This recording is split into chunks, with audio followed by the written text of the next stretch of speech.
Yo, in today's video I'm going to show you how to make a Spigot 1.17 server. So let's get started.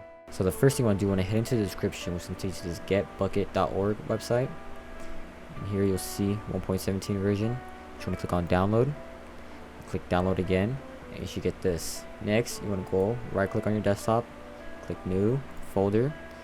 You want to name whatever you want. Test server. Drag this file into there. Open it up. So there. Now right click, new text document. Just leave the name as it is. You're gonna open it. Now in the description you're gonna see this line of code that you need to copy and paste onto this notepad. So I'm gonna copy this part. I want to copy, paste it. Now let's fix it up. So the color is the color of the CMD, which doesn't really matter, but here's a list of colors. For example, I'm using color D, which is light purple, so you can choose any color you want. The title is just going to be the title that shows up on top, and the most important part is this line right here.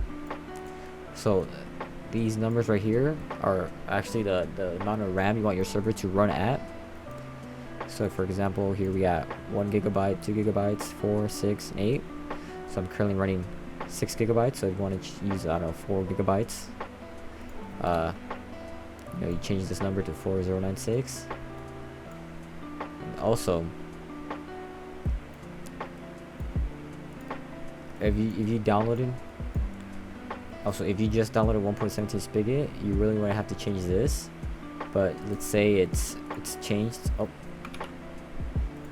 well, let's say it's changed. For example, I don't know, there's a -1 like that.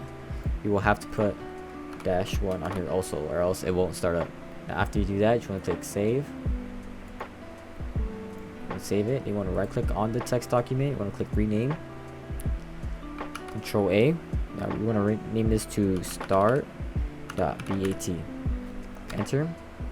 Click yes. Now open it up.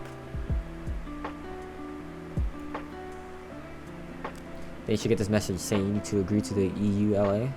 So you press any key. Then you should get all these extra files. You want to click on the EULA.txt. Open it up.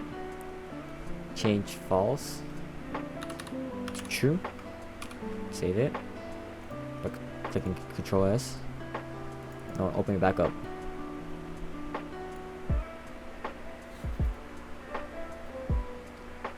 Now all the stuff should start loading up, and you get this other window.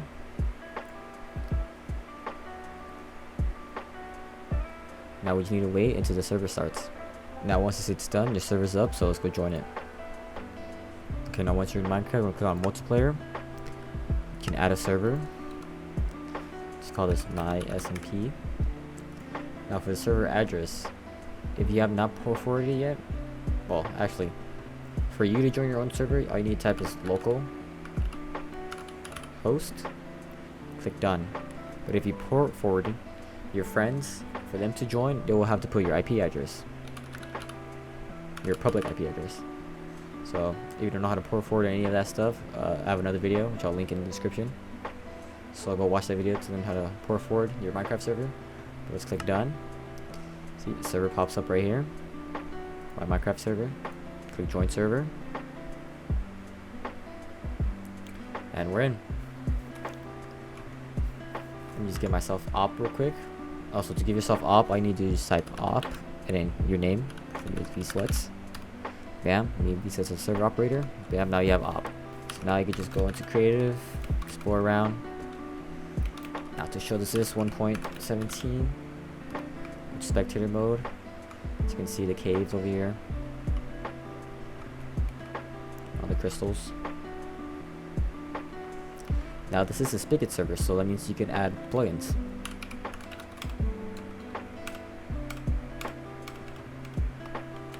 For example, I press do slash plugins. Oh yeah, see we have 0 plugins. Now I'm just gonna quickly go over the files that you need to know. So logs are your logs of your server plugins. We're gonna actually drag and drop in your plugins. World, this is the overworld. You could delete this or change it if you want a custom world. Nether, the end, it shows your banned players, your banned IPs, Ban IPs, ban players.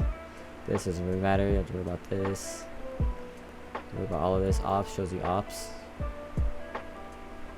which, as you can see, shows my name I just changed, or shows the op I just added. Now the most important is your server.properties. So I'm quickly gonna go over this. So all this here, you don't have to matter. Enable command block, you want to set that to true. Change your game mode. Level name, keep that the same. Your MOTD is actually the message of your day, so you can change this to a super cool server. Yeah. Core report, don't worry about that. PvP, you can disable it. Difficulty, change this to easy or hardcore. Don't worry about this. Don't worry about this. Don't worry about that. You change your max players that could join your server, so you're running an SMP, probably like 50 should be alright. Now online mode. If this is set to true, only people who have purchased the game could join your server. But if set this to false, that means cracked players could join. Now this is good and bad, because this means, you know, people that don't have to pay for the game, that just get it cracked, could easily join your server. But also that means a lot of hackers could join, with like many bad like hacks that can basically ruin your server. So be careful with this. Allow fly, you can set this to true, and it'll help when people lag, and then they won't get kicked. We're saying flying is not allowed or anything like that. So but always keep it to false. View distance, keep that the same. Server repeating, nothing. Now here, your server port. This is the default server port. You could change this to any like port if you want. If you look up any available ports, there's a huge list. So it could be from 225.95 or default 65. So that permission and everything same. Force game mode false. If you want to enable whitelist, enable it right here. Spawn NPCs, spawn animals, and that's pretty much it. Alright, so I hope you guys enjoyed the video. Remember, if this helped you out, please subscribe and leave a comment if you need any help. Also, you can join my Discord server, which I'll leave it in the description, or just contact me on Discord personally, and I'll try to get back to you, or I'll try to respond to your comments as fast as I can. So hope you enjoyed, and peace.